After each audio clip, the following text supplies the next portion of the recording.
For this week's Think Tank Central, we'll focus on how, if at all, world powers can bridge their conflicting designs for post-war Syria, divisions that were clearly on display at the recent four-party summit in Istanbul. For Russian Perspective, I'm joined from Qatar by Yury Barmin, a Mideast analyst with the Russian Foreign Affairs Council, and from Washington, Stephen Blank, a former professor of Russian security studies at the U.S. Army War College, now with the American Foreign Policy Council. And Yury, let's start with you. What was actually achieved in Istanbul, given the absence of President Trump? You know, the speaking points were all the same. We heard this before. There was nothing groundbreaking, really, in that joint statement. But I think the most important part for Russia, at least, is that it actually managed to bring two European world leaders to talk about the future of Syria with Russia and Turkey, two co-sponsors of the Astana process. So I think that in itself is already a big achievement for the Russians. And I definitely think that the hope now is that Russians can take that further and get the Europeans to unlock some of that humanitarian funding for the return of refugees. Let's move it over to Stephen. And as we all know, Trump sought to return U.S. troops immediately after the war against ISIS was finished. Now, his national security advisor says that the U.S. will remain there as long as Iran remains in Syria.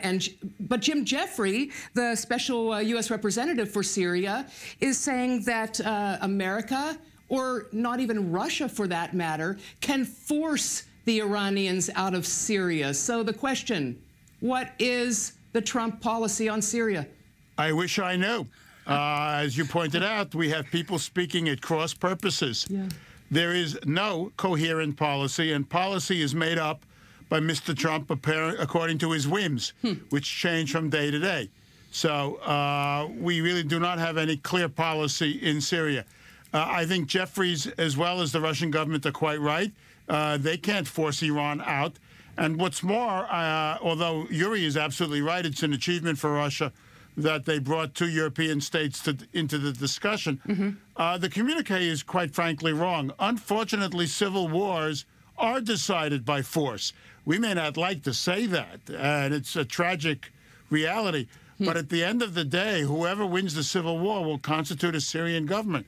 So there will be no legitimate government in Syria, and the United States is still wandering around without a policy because its chief policymaker and Putin remains in the driver's seat. Let's move it over to Yury. And at the press conference in Istanbul, Putin referred to our Iranian allies, not Syria's Iranian allies, but Russia's Iranian allies, and how it's important to bring them and Bashar al-Assad into the process. Now, this is obviously a non-starter for Washington. So what do you think Putin is attempting to achieve? A divide and conquer between getting closer together with America's traditional NATO allies?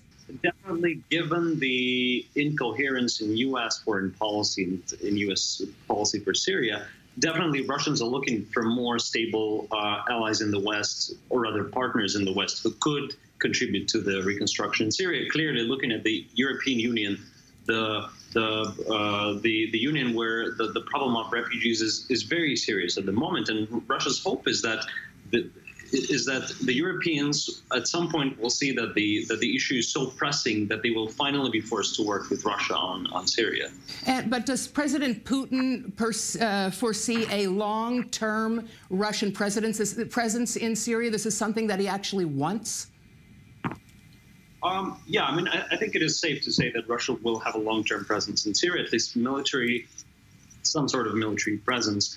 I think Vladimir Putin, by engaging the Europeans and the Turks on reconstruction, Vladimir Putin is actually trying to disengage from the issue of rebuilding the Syrian economy, rebuilding Syria, reconstructing Syria, because reconstruction, to be fair, it is not something that Russia is used to do, is good at.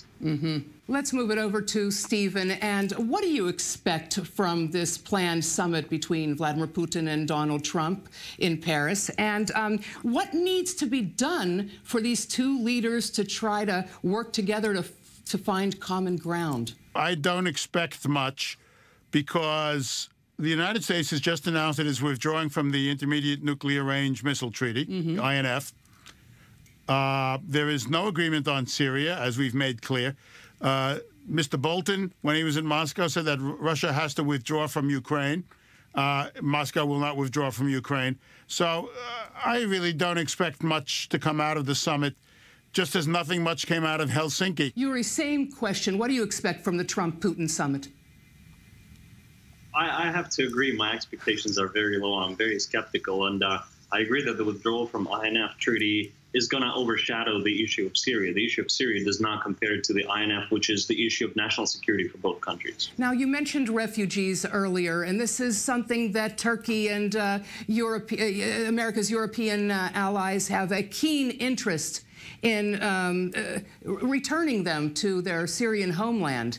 Is this a lever that Putin will use effectively to try to gain more support from America's NATO partners?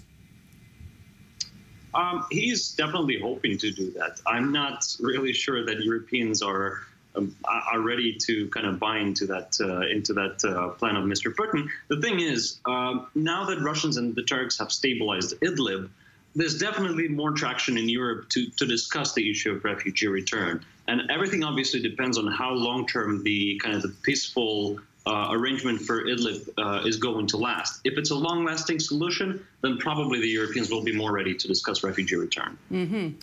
Russia used to be a galvanizing point that brought them closer together. There's major NATO exercises going on vis-a-vis the Russian threat. Do you see more solidarity or less solidarity among the NATO allies as it pertains to a post-war plan in Syria? Well, I don't think there has been solidarity yet, because I don't think anybody's even seriously discussed a post-war plan for Syria. And I think that the idea that there is some sort of notional Europe out there that is able to work with Russia is wrong. There are individual governments, because there is no such thing, politically speaking, as Europe. Europe is very divided even about the Middle East. Some governments are much more concerned about the refugee issue than others. So I'm not altogether convinced that European states will be able to effectively cooperate with Russia on their own, or that they will be able to come up about solidarity with on Syria.